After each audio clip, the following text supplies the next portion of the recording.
नमस्कार, मी सूरज मांढरे, शिक्षण आयुक्त महाराष्ट्र राज्य बोलतोय। सर्वप्रथम आपल्याला नवीन वर्षाच्या खूप खूप शुभेच्छा। आणि मला खात्री आहे की हे नवीन वर्ष शिक्षक भरतीच्या आणि इतर अन्य चांगल्या उपाययोजनांच्या रूपाने सर्वांनाच चांगलं जाईल। शिक्षक भरतीच्या बाबतीमध्ये गेल्या काही दिवसांमध्ये माध्यमातून खूप वेगळ्या प्रकारच्या भावना व्यक्त केल्या जात आहेत। मी गेल्या 2 दिवसांमध्ये बऱ्याच प्रश्नांना उत्तर देण्याचा प्रयत्न केला। फेसबुकवरती ज्या लोकांनी योग्य प्रकारे प्रश्न विचारले त्या सर्वांशी मी संवाद साधला। जे ट्रोलिंग किंवा दुसऱ्याचा अपमान करून किंवा चुकीच्या पद्धतीने व्यक्त होणारी मंडळी आहेत त्यांना मी फारशी उत्तरं दिली नाही, कारण त्यांचं समाधान करणं माझ्या क्षमतेच्या बाहेर आहे। परंतु ही उत्तरं देत असताना माझ्या लक्षात आलं की अनेक अभियोग्यताधारकांना कदाचित योग्य माहिती मिळालेली नाही किंवा जी काही माहिती उपलब्ध आहे तिचा अर्थ लावण्यामध्ये कुठेतरी काहीतरी गफलत होतीये।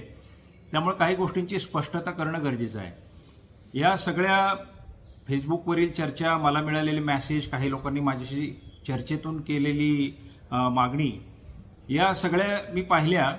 मला असं लक्षात येतं की जणू काही आपण 100% इंग्लिश मीडियमची भरती करीत आहोत आणि मराठीची एकही जागा आपण भरणार नाही आहोत असं काही लोकांना वाटलेलं आहे। काही लोकांना असं वाटतंय की फक्त डीएड केलेलं आहे इंग्लिशमधून त्यांना आपण 100% जागा देत आहोत। असे वेगळी मतमतांतरं दिसतात आणि या चुकीच्या फाउंडेशनवर आधारित काही मंडळी व्यक्त होताना मला दिसली। याकरता प्रथम आपण या सगळ्या गोष्टीचा उगम बघितला पाहिजे, कारण काही लोकांनी असं दाखवायला सुरुवात केली आहे की जणू काही आत्ताच नव्याने हा मीडियमचा विषय सुरू झालाय आणि यापूर्वी कधीही राज्यात हा विषय नव्हता आणि फक्त TITच्या मार्क्स प्रमाणे भरती होत असे। हे असं नाहीये। हे जे मीडियमचं धोरण आहे हे 2008 सालापासूनचं आहे। 2008 मध्ये पहिल्यांदा 20% जागा ज्यांनी डीएड इंग्लिशमधून केलेलं आहे अशांसाठी राखीव ठेवण्यात आलेल्या होत्या। हे आपण लक्षात घेतलं पाहिजे। त्यानंतर 2009ला काही GR आले, 2010ला GR आले, 13ला सेमी इंग्लिश बाबत GR आला, 18ला GR आला।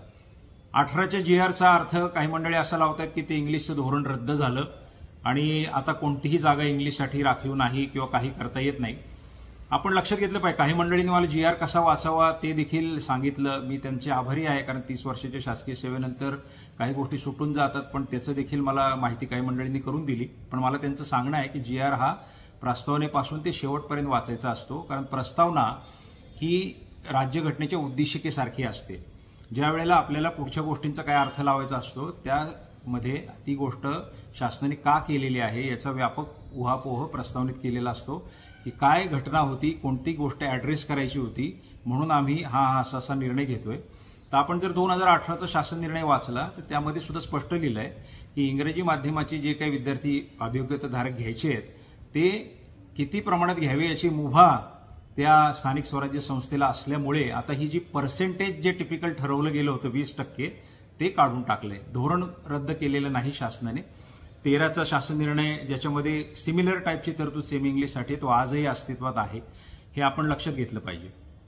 आता प्रश्न असा निर्माण झाला की इंग्लिश मीडियमचे काही अभियोग्यताधारक तर व्यवस्थेमध्ये घ्यायचेच आहेत, ते तर 18च्या शासन निर्णयात पण म्हणलेलं आहे आणि मुभा दिलेली आहे। मग ते किती प्रमाणात घ्यावे आणि कुणाला इंग्लिश मीडियमचे समजावे या संदर्भात सुद्धा आपल्यातल्याच अनेक अभियोग्यताधारकांशी वेळोवेळी चर्चा केली। माझ्याकडे निवेदनं येत असत, त्या लोकांशी बोललो। ते एक सर्वात साधारणपणे असं दिसून येतं की डीएड इंग्लिश मीडियममधनं केलं हे पुरेसं नाहीये, तर त्या व्यक्तीचं इंग्रजीचं ज्ञान नीट तपासलं जाणं सुद्धा गरजेचं आहे। म्हणून त्याच्यात सुधारणा करण्यासाठी आपण हा 13/10/23चा शासन निर्णय शासनाने निर्गमित केला की ज्यामध्ये खऱ्या अर्थाने चांगलं इंग्रजी असलेली मंडळी त्या जागांवरती येतील, त्यांची परीक्षाही घेतली जाईल, ही सगळी तजवीज केलेली आहे। आता हे करत असताना त्यांचं प्रमाण किती असावं, कारण 2018च्या शासन निर्णयामध्ये पुरेशा प्रमाणात घेतले जातील असं म्हणलेलं आहे। मग पुरेसं प्रमाण कसं ठरवायचं? आता ही मुभा जर क्षेत्रीय अधिकाऱ्यांना पूर्णपणे दिली तर अनेक क्षेत्रीय अधिकाऱ्यांचं म्हणणं तर असं आहे की आम्हाला पूर्णच इंग्लिश मीडियमचे लोक द्या, काहींचं म्हणणं असेल कमी प्रमाणात द्या, काहींचं वेगळंच काही असेल। तर प्रत्येक जिल्ह्यामध्ये वेगळं धोरण जर का स्थानिक अधिकाऱ्यांनी घेतलं तर त्यातून सुद्धा काही प्रश्न निर्माण होतात। उद्या कुणीही टीका करेल की या जिल्ह्यात 5% घेतलेत, त्या जिल्ह्यात 10% घेतले, या जिल्ह्यात पूर्णच घेतले। म्हणून एक सूत्रता त्यात असावी आणि आपलं जे केंद्रीय शाळा आहेत त्या केंद्रीय शाळा एक चांगल्या प्रकारे आपल्याला डेव्हलप करायच्या आहेत, त्याकरता खूप मोठ्या प्रमाणावर निधीची तजवीज केलेली आहे। मौलाना अब्दुल कलाम आझाद योजनेमधनं सुद्धा त्यासाठी काही केंद्र शासनाकडून पैसे येणार. हे ते अनेक गोष्टी, आपली डॉक्टर बाबासाहेब आंबेडकर योजना आहे, PM श्री योजना आहे, या सगळ्या गोष्टींमधून आपण हळूहळू त्याचं डेव्हलपमेंट करणार आहोत. आणि हे करत असताना तिथं जर आपण काही चांगले शिक्षक दिले, वेगळे म्हणजे मी इंग्रजीचेच फक्त चांगले म्हणत नाही, मराठीचे सुद्धा, किंवा जे ATM आहे आमचं ॲक्टिव्ह टीचर्स ऑफ महाराष्ट्र, त्यातले काही शिक्षक दिले आणि ती केंद्र शाळा इतकी चांगली केली की ती एक चांगली प्रयोगशाळा होईल, जिथं आपल्याला इंग्रजी, मराठी, टेक्नॉलॉजी ते टेक सेव्ही टीचर्स ह्या सगळ्यांचं एक चांगलं एकत्रीकरण होईल. आणि त्या ठिकाणी साधन सामुग्री सुद्धा या वेगळ्या योजनांच्या माध्यमातून देता येईल. या एकदम विद्यार्थी हिताच्या दृष्टीने आम्ही केंद्रीय शाळांना फोकस करून ही रचना केलेली आहे, ज्याची मुभा त्या शासन निर्णयाने दिलेली आहे. आता हे सगळं करत असताना भरती पण तर आपल्याला करायची आहे. आपण जर प्रत्येकच घटकाला 100% न्याय देतो असं म्हटलं तर इथं अनेक परस्पर विरोधी घटक आहेत. आज सुद्धा मला लोक म्हणतात की हे मीडियम वगैरेचा वाद सोडा, तुम्ही कला शिक्षक भरा, तुम्ही क्रीडा शिक्षक भरा, तुम्ही व्यवसाय शिक्षक भरा, तुम्ही सायन्सचे शिक्षक भरा, गणिताचे सगळे भरा, समाजशास्त्राचे सगळे भरा. आता हे सगळे जर भरायला गेलो तर आकडा 100% पेक्षा 200% होईल बहुतेक आपला. आणि ही अमर्याद काळासाठी भरतीची प्रक्रिया आपली चालू राहील. म्हणून कुठेतरी याला एक पायबंद असावा. जसे बिंदू नामावलीवरती काही प्रश्न उपस्थित झाले, आपण 4-5 वर्षापासून बिंदू नामावली जी पडलेली होती ती दुरुस्त करून घेतली. त्याचा पूर्णपणे मागासवर्ग कक्षाशी बैठका घेऊन 6 महिने पाठपुरावा करून आज अद्ययावत बिंदू नामावली आपल्याकडे आहेत. कुठे काही अल्प प्रमाणात त्यामध्ये त्रुटी असतील त्या दूर ठेवण्याकरता 10% जागा सुद्धा आपण राखीव ठेवल्यात. या विषयाच्या बाबतीत सुद्धा आपल्याला मूळ शासन निर्णयांबद्दल आणि या सगळ्या प्रक्रियेबद्दल मी आता माहिती दिलेली आहे, ते आपण समजून घेतलं पाहिजे. आणि मूळ तक्रार मला अशी दिसते या विषयाबद्दल की मराठी अभियोग्यता धारकांना TIIT मध्ये जास्त मार्क्स असतील आणि इंग्रजी अभियोग्यता धारकांना जरी मार्क कमी असतील तरी तुम्ही त्यांना घेणार का? तर प्रश्न असा आहे की ज्या जागा ज्यांच्यासाठी असतात त्यावेळेला त्या जागा भरणं तर अनिवार्य असतं. हे मी तुम्हाला ऑलरेडी सांगितलं की 18चा शासन निर्णय आजही टिकून आहे, 2013चा शासन निर्णय अजूनही टिकून आहे आणि 2017 सालच्या भरतीमध्ये सुद्धा त्याच पद्धतीने भरती झालेली होती. असं असून सुद्धा आपल्याला चांगल्या प्रकारचे शिक्षक मिळावेत याकरता आपण परीक्षेची तरतूद ठेवली आहे.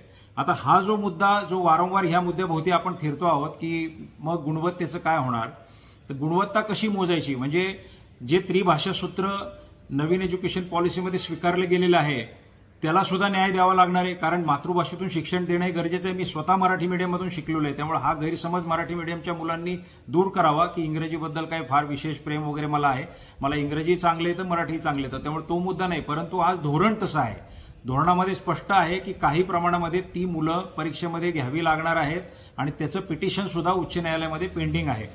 उद्या तिकडं उत्तर देताना सुद्धा तुम्ही अचानकपणे या धोरणाला कशी तिलांजली दिली याची जबाबदारी सुद्धा शासनावर आणि प्रशासनावर आहे. त्यामुळे दोन्हीचा एक मध्यबिंदू साधून काही प्रमाणामध्ये इंग्रजी मीडियमचे देखील विद्यार्थी आपल्याला पाहिजेत, शिक्षक पाहिजेत, काही प्रमाणामध्ये मराठी मीडियमचे पाहिजे. अर्थात मराठी मीडियमचे विद्यार्थी शिक्षक हे काही पटीने जास्त असणार आहेत इंग्रजी मीडियमपेक्षा. याचा सारासार विचार करून बॅलन्स करून हा 13/10/23चा शासन निर्णय निघालेला आहे. त्यात हा जो दावा आहे की मराठी मीडियमचे मार्क्स आणि इंग्लिश मीडियमचे मार्क ह्याकरता परीक्षेची तजवीज केलेली आहे. ह्या परीक्षेचं स्वरूप काय असावं आणि ह्या परीक्षेमध्ये येण्याकरता, ह्या परीक्षेमधून आपलं इंग्रजीचं स्किल दाखवण्याकरता सर्वांना संधी देता येईल किंवा काय, ह्याबद्दल आम्ही ऑलरेडी विचार करत आहोत. कारण कुणाचवर अन्याय करणे हा दुरान्वय सुद्धा कुणाच्या मनामधला विचार नाही. जरी काही मंडळी त्याला तसा रंग देत असला असं कधी होऊ शकत नाही. अन्यथा ज्या भरती प्रक्रियेकरता इतक्या अटी होत्या त्या सगळ्या पूर्ण करण्याची आम्ही काळजी घेतली नसती. आज आधार लिंकिंग असेल, संच मान्यता असेल, बिंदू नामावली असेल, हे सगळे अडथळे पार करत करत आपण या टप्प्यावर पोहोचलोय. त्यामुळे हे यशस्वी व्हायला पाहिजे, हे शेवटाकडे गेलं पाहिजे, लवकर गेलं पाहिजे अशी आपली भावना आहे आणि त्याकरता आपण प्रयत्न करतोय. काही मंडळी खूप महत्वाकांक्षी सूचना पण देत आहेत की तुम्ही सगळ्यांची परीक्षा घ्या, सगळ्यांना संधी द्या, काही म्हणतात आणखी काही करा.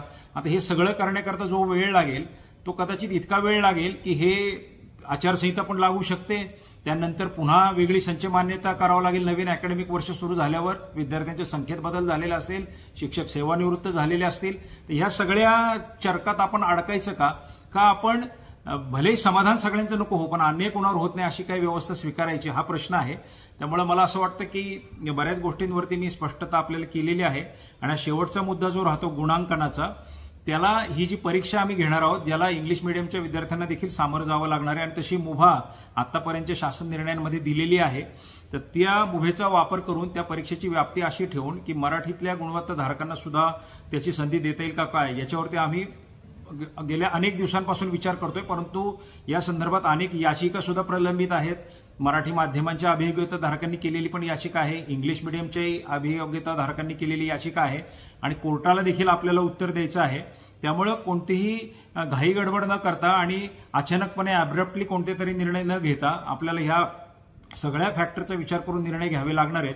म्हणून त्याकरता काय स्कोप ठेवता येईल का याचा आम्ही गांभीर्याने विचार करतोय. मला असं वाटतं की अपेक्षा अनंत आहेत.